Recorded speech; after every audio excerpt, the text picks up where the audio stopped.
Merci à tous les deux. Alors, pour votre information, les locaux pour accueillir la SPL, donc au fond du couloir, sont terminés. Donc, on pourra s'y installer cette semaine, encore cette semaine, ainsi qu'une salle réunion, salle de pause pour le personnel qu'on n'avait pas. Donc, ça qui manquait évidemment cruellement parce que un certain nombre de personnes restent pour déjeuner. Donc, tout ça se termine et prêt pour commencer une nouvelle année sereine. Voilà. D'autres questions? Oui. Vous avez dit que vous débutez le 1er janvier, ce qui veut dire que le personnel a d'ores et déjà signé maintenant?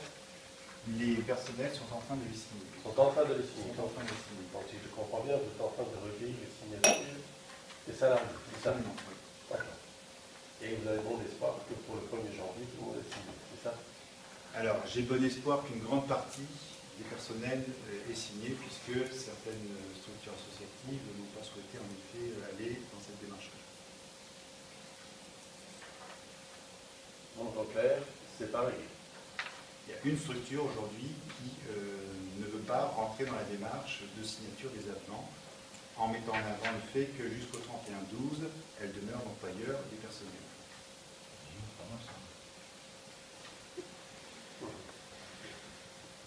Moi j'ai une question.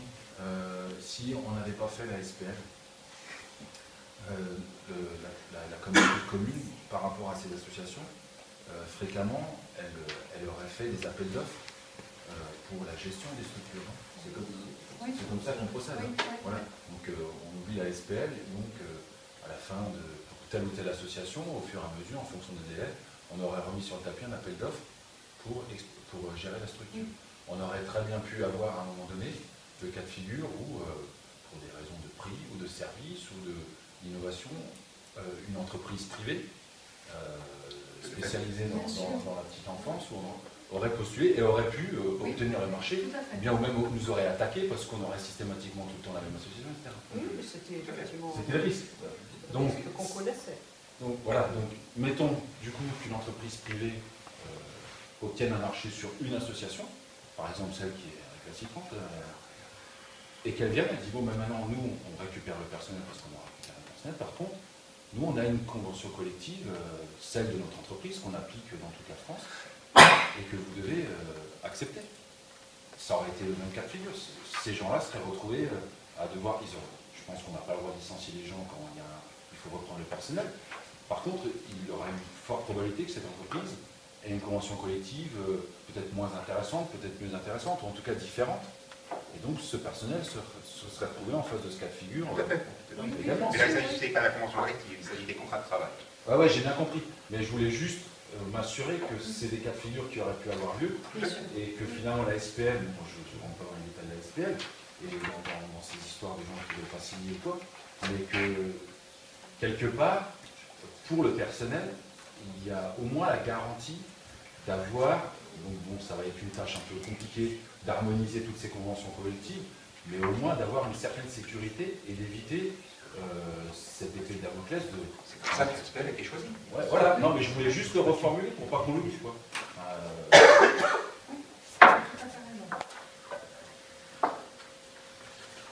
J'aimerais également évoquer autre chose, en ce sens où jusqu'à présent, que ce soit les périscolaires, que ce soit les deux crèches, surtout les périscolaires, etc., c'était la JC, etc., il y a eu un certain nombre de personnes qui se sont consacrées quand même bénévolement à la vie sociale de ces structures. Je pense qu'à un moment ou à un autre, il faudra peut-être quand même en tenir compte et l'évoquer. Remercier ce personnel-là qui a travaillé bénévolement. Deuxième chose, lorsque on quitte une structure pour en prendre une autre, il y a nécessairement un actif et un passif. Comment est-ce que les choses vont se passer?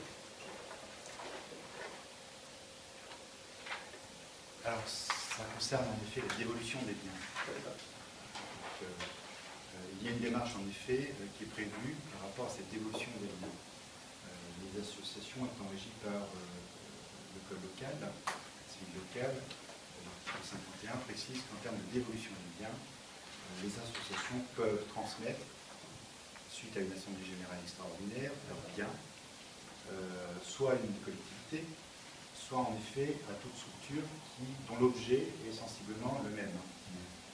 Aujourd'hui, la majorité des associations qui terminent, entre guillemets, leurs activités, parce que la plupart continuent, l'IMJC, elle continue, donc il n'y a pas de cessation de l'activité ou fin de la MJC.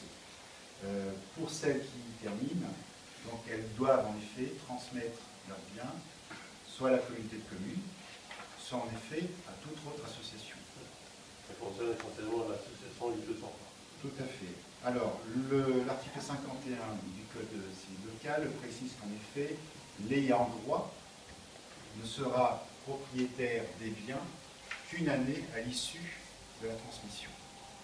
Aujourd'hui se pose en effet la question de la propriété de ces biens-là. Donc si c'est transmis au niveau de la communauté de communes, la communauté de communes pourra bénéficier de ces biens, sera propriétaire de ces biens au bout d'une année. Donc être propriétaire des biens, c'est une chose, et après en avoir l'usage, c'en est une autre. On peut très bien concevoir d'avoir l'usage de ces biens, que ce soit à l'actif comme au passif, par rapport, je dirais, à la communauté de communes, et que la société publique locale puisse utiliser ces biens qui ont été transmis à la Comcom. Aujourd'hui, il n'y a pas, je dirais, de difficulté en tant que telle. C'est d'autant plus vrai qu'au niveau des subventions qui font partie aussi de l'actif, qui peuvent exister au sein des associations, les partenaires subventionnaires sont tout à fait d'accord pour pouvoir permettre cette transmission des biens à la SPL ou à la communauté de communes. Donc, renseignement pris auprès de la CAF par rapport à cette subvention. Donc, nous pouvons en effet recueillir ces biens et ces actifs qui peuvent exister encore dans les associations. Donc voilà rapidement brossé. Ah d'accord. Donc vous avez eu les assurances de la CAF, ce que je veux savoir. Parfait. D'autres choses? Merci. Juste par rapport à la première partie, quant au personnel des anciennes structures, moi je pense qu'il serait... Ce sont des gens qui ont une expérience dans le domaine, qui ont travaillé dans ce domaine-là et qui savent un peu de quoi ils parlent. Et je pense qu'il pourrait être intéressant, pour ceux que ça intéresse, et qui manifesteraient le désir de les associer dans une structure pédagogique, si on veut, ou je ne sais pas comment on peut l'appeler, à laquelle participeraient également l'un ou l'autre parent, et qui serait une structure de consultation du même ordre que le conseil comité technique, le même ordre que le comité technique. C'est d'abord d'une part de valoriser ces gens-là, et ça permettrait de les garder. Et j'aurais posé la question à la prochaine réunion. Est-ce qu'on ne peut pas l'ouvrir au comité technique? Je ne vais pas regarder les statuts, je pose la question comme ça. Est-ce qu'on ne peut pas ouvrir le comité technique à ces personnes? Parce que de toute façon, c'était un organe consultatif. C'est tout à fait. Donc à partir de là, maintenant je n'ai pas vérifié les textes. Je vais vous répondre. Oui. Le comité technique peut faire appel ponctuellement à toute personne en fonction de la thématique abordée sur les sujets. Alors parallèlement à cela, on a également évoqué la possibilité, dans le sens de ce que disait M. le Président de la SPL, des comités d'usagers qui permettraient aux parents et aux familles d'être sur des questions très pragmatiques, parce qu'en gros, c'est ce qu'elles demandent, au niveau des réponses, de travailler, mais plutôt en proximité des situations locales et des structures locales. Avec des comités d'usagers dans lesquels les parents seraient présents. Oui, ça fait pas.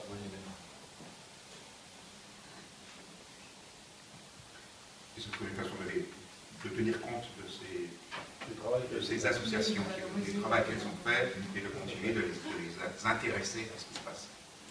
Je pense qu'il faut le faire rapidement parce que dire au 1er janvier merci, vous avez fait votre travail, pas plus besoin de vous, c'est peut-être un petit peu avant. Surtout que certains présidents ont fait un travail très dur et ils ne sont pas sortis de l'auberge.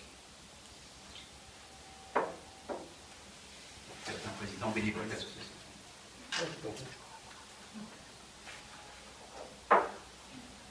Bien. Merci. On va passer au point suivant.